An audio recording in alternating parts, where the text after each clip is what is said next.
好啦，繼續同阿 DJ 言講下，即係喺蘭桂坊裏邊嗰啲，即係我哋 disco 啊、clubbing 啊嘅歷史啊，真係可以話。講翻音樂啦，梗係要講翻音樂啦。頭先我哋講咗話，即係 hip hop 啊、J-Lo 啊咁嗰啲，跟住之後就開始就 Lady Gaga 年代啦，pop 嘢啦，pop 嘢就開始就伸延到去 EDM 啦，因為嗰個年代就 Lady Gaga、Pitbull 啊，跟住就有Avicii 就出咗嚟啦，Avicii 啦，咁啊，跟住就開始就 EDM 就2012年開始到，係啦，又係全球性㗎啦，全球性啦，我諗即係開始大 party 係講緊咗，即係唔係淨係 clubbing 咁簡單㗎，已經係變成大型 show 喎。係啊，咁啊就 EDM 就開始散葉啦。咁因為 EDM 咧就其實係一個統稱嚟嘅，就唔係一個類型嚟嘅。咁啊就包含咗 dubstep 啊、hardstyle 啊、house 啊、deep house 啊、electronic 啊，乜嘢包含晒啦。即係全部都有晒啦。係啦，咁啊興咗好耐，興到我諗興到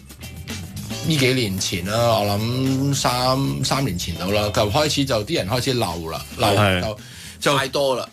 同埋疫情啦，咁疫情就啱啱就停一停嗰個成全球嘅音樂鏈啦，咁啊變咗啲 DJ 就淨係喺屋企自己對住個鏡頭喺度做嘢咯，打碟啊，做歌啊，完全係斷晒。不過嗰個疫情都真係影響幾大。你諗下疫情之前嗰陣時候嗰啲外國嗰啲大型嗰啲就 EDM 嗰啲咧，嗰啲 party 係真係起咗個城堡出嚟啊，又噴火啊，又嗰啲。因為我都有去打過呢啲 party，因為嗰陣時我都有去啲Ultra 啦、EDC 啦呢啲大，我都打過。去歐洲我都有打過。係咪即係嗰個氣氛係咪即係同即係我哋未去過？我去過我去過克羅地亞嘅一個，咁啊其實喺一個樹林裏邊嘅，喺樹林裏邊打碟。咁有嘢，係啊，幾好玩，好好玩。但啲外國人啦，咁啊好容易會好 high 嘅。佢哋就算佢哋唔飲酒，佢哋都個人係好中意講嘢。係啊，好中意講嘢。佢一見到你咧，就係咁撩你講嘢。哇！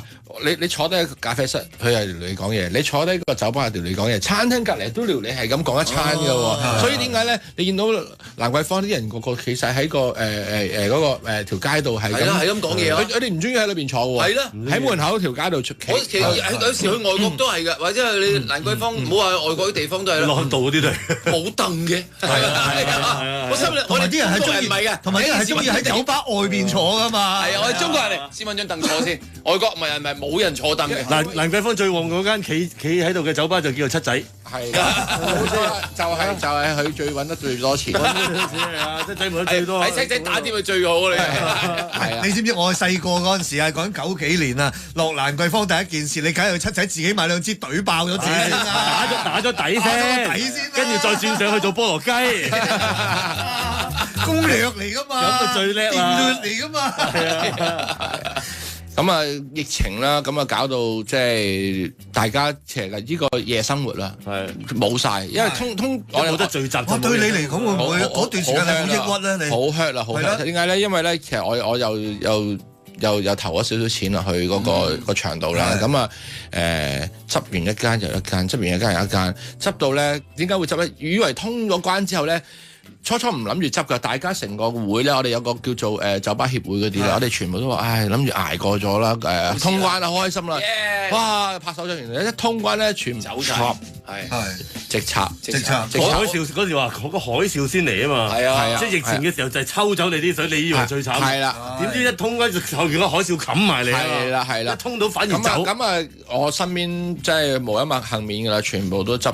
我自己都執咗幾間啦，咁跟住就冇啦，執咗之後，咁啊啱啱我老細就因為嗰陣時夜晚我哋收工成日去飲茶嘅，咁佢就買咗一個茶樓品牌翻嚟，咁啊跟住就嘗試營運茶樓啦，咁我就跟咗去轉咗賽道，有相同嘅點嘅，就係以前嘅人咧。個蒲完咧都要飲早茶。係啦，冇錯啦，喺斜路嗰間啊嘛，冇錯啦，係啦，就係嗰間啦。咁而呢間亦都係香港值得要留低喺度嘅老字號。但我好想問，你開頭接觸酒樓嘅時候，未打碟嘅，係咪真係純做酒樓？純做酒樓，真係純做酒樓，即係做點心啊，要管理。做酒樓管理啦，同佢做 marketing 嘅嘢咯，即係做宣傳嗰啲咯。因為本身我咁多年嗰啲 marketing 都係我做嘅，copying 嗰啲，咁我用翻嗰種諗法思維踩翻落去。去做飲茶咁樣。係啦，冇錯啦，由夜場轉早茶喎。即係飲嘢都係飲嘢，都係飲嘢咯。係啊，我嚟啊嘛。同埋都係撩下女仔啫嘛，係啊，啲阿姐係咪靚先？你真係講得啱啊！你同阿媽講，阿媽飲茶，你唔會阿媽點心啦咁樣。係啊，都係飲。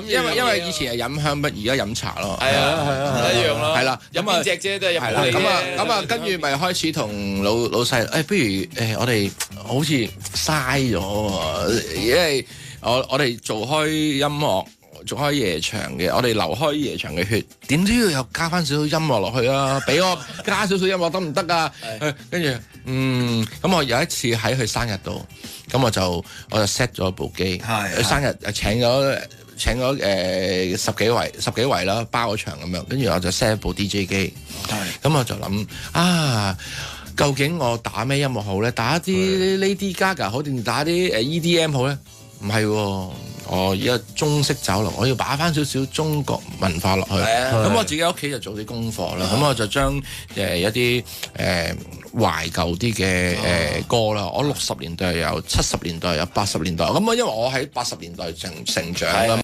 咁我嗰啲係最打到我哋係啦，最打動到你啦。最打動我哋。咁我就將佢就 remix 咗，將佢本身個人聲抽咗出嚟，跟住咧我再擺翻而家嘅 EDM 個底落去，或者 techno 個底落去，咁我就去試下，跟住做 mix 下啦，咁啊再加一啲，但係其他嗰啲歌咧我就打翻 original 啦，因為 original 咧係最觸動到你，因為當其時你係聽緊個 cassette 機，聽緊個黑膠碟就係個 original 情懷啊嘛，嗰個一模一樣，嗰個鋼琴個 intro 唔抽得㗎，唔拎得走，80年代有好多歌都經典歌，你唔好 remix 咗，你唔好改編。華仔個二胡係要俾翻我啊！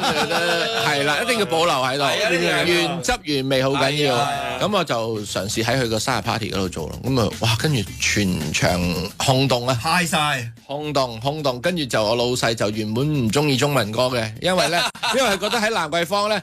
一定係英文歌為主嘅，係啦，因為外國人文化嚟啊嘛，係啦。其實呢個我覺得真係好難過到。唔係喎，但係呢個真係得意喎，我都真係喎，頭先我哋講過啦，348啊、Ultra 啊係讀中文歌啊嘛，蘭桂坊真係英文歌，英文歌一跳就去外國 hip hop 咯，係咪或者R&B 咯？